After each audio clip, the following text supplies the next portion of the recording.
में तो आज हम लोग पढ़ने वाले हैं सेकेंड लेसन जो हम लोग पढ़े थे एसिड बेस एंड साल्ट, उसके इंपॉर्टेंट कुछ क्वेश्चन के बारे में। तो सबसे पहले समझिए यहाँ पे सबसे पहला क्वेश्चन क्या कह रहा है। तो सबसे पहला क्वेश्चन का, इस क्वेश्चन को कई बार बिहार बोर्ड में पूछा हुआ है, जो भी क्वेश्चन मैं बोर्ड पर लिखा हूँ।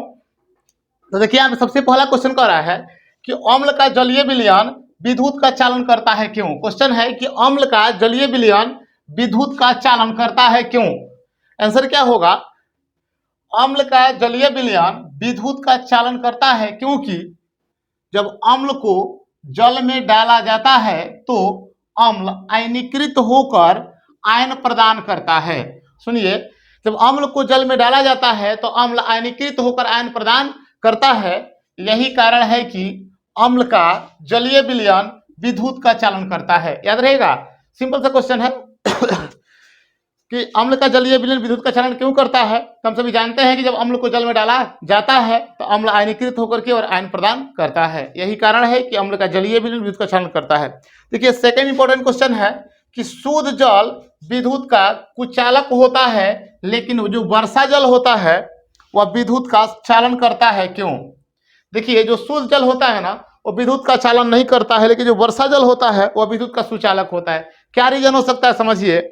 शुद्ध जल में अम्ल की मात्रा नहीं पाई जाती है, याद रखिएगा, शुद्ध जल में अम्ल की मात्रा नहीं पाई जाती है, इसीलिए जो शुद्ध जल होता है वह विद्युत का चालन नहीं करता है। लेकिन जो वर्षा जल होता है उसमें H2CO3 यानी कार्बोनिक अम्ल, H2SO3 यानी सल्फ्यूरस अम्ल जैसे अम्ल पाया जाता है, इसीलिए वर्षा जल विद्युत का चालन करता है।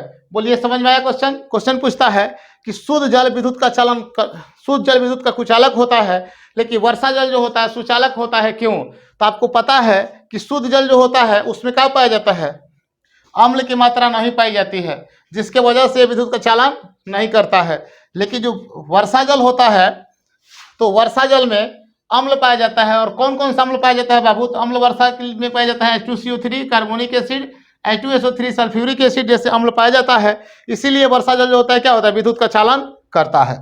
अब देखिए यहाँ पे एक और क्वेश्चन पूछता है, इंपॉर्टेंट क्वेश्चन 3 कि तांबे एवं पीतल के बर्तन में, देखिए यहाँ पे ध्यान से, तांबे एवं पीतल के बर्तन में दही एवं खट्टे पदार्थों को नहीं रखना चाहिए क्यों। तांबे एवं पीतल के बर्तन में दही एवं खट्टे पदार्थों को नहीं रखा जाता है, क्या रीजन हो सकता है। तो समझिए यहाँ पे, तांबे एवं पीतल के बर्तन में दही एवं खट्टे पदार्थों को नहीं रखना चाहिए क्योंकि दही एवं खट्टे पदार्थ में अम्ल पाया जाता है। क्या पाया जाता है जी, अम्ल पाया जाता है। जैसे दही होता है उसमें लैक्टिक एसिड पाया जाता है, तो दही एवं खट्टे पदार्थों में क्या पाया जाता है, अम्ल पाया जाता है। जो तांबे एवं पीतल के बर्तन से अभिक्रिया कर एक विषैले पदार्थ का निर्माण करता है, जो हमारे स्वास्थ्य के लिए क्या होता है, हानिकारक होता है। यही कारण है कि तांबे एवं पीतल के बर्तन में दही एवं खट्टे पदार्थों को नहीं रखना चाहिए। एक बार और समझ लीजिए कि तांबे एवं पीतल के बर्तन में दही तथा खट्टे पदार्थों को नहीं रखना चाहिए, इसका क्या रीजन हो सकता है। तो देखिए आप लोगों को पता है कि दही एवं खट्टे पदार्थों में क्या पाया जाता है, अम्ल पाया जाता है। तो जब हम लोग क्या करते हैं कि तांबे एवं पीतल के बर्तन में दही और खट्टे पदार्थों को रखते हैं, तो तांबे और पीतल तो धातु है और दही में पाया जाता है एसिड, तो धातु जो होता है अम्ल से क्रिया कर लेता है और एक विषैले पदार्थ का निर्माण कर देता है, जो हमारे स्वास्थ्य के लिए क्या होता है, हानिकारक होता है। यही कारण है कि तांबे एवं पीतल के बर्तन में दही तथा खट्टे पदार्थों को नहीं रखा जाता है। यहाँ पे एक और इंपॉर्टेंट क्वेश्चन है, याद रखिएगा कि अम्ल विद्युत का कुचालक होता है, लेकिन उसका विलयन सुचालक होता है क्यों। अम्ल जो होता है वह विद्युत के कुचालक होता है, लेकिन उसका जो विलयन होता है वो सुचालक होता है क्यों। तो देखिए यहाँ पे जो अम्ल होता है ना, ये जो H2SO4 अम्ल है, तो ये विद्युत का चालन तब करेगा जब इसका आयनीकरण होगा। क्या होगा बाबू, आयनीकरण होगा। और जब तक आयनीकरण इसका नहीं होगा तब तक ये विद्युत का चालन नहीं करेगा। आयनीकरण करने के लिए कहाँ डालना पड़ेगा, इसको जल में डालना पड़ेगा।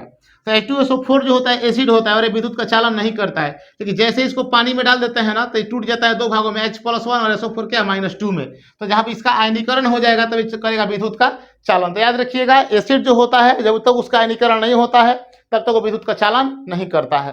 तो अम्ल विद्युत का क्या होता है, कुचालक होता है, क्योंकि उसका आयनीकरण नहीं हुआ रहता है। लेकिन जब उस अम्ल को जल में डाल देते हैं तो उसका हो जाता है आयनीकरण, और जब उसका होगा आयनीकरण तो करेगा विद्युत का चालन। चलिए, तो इतना हम लोग इंपॉर्टेंट क्वेश्चन के बारे में समझे।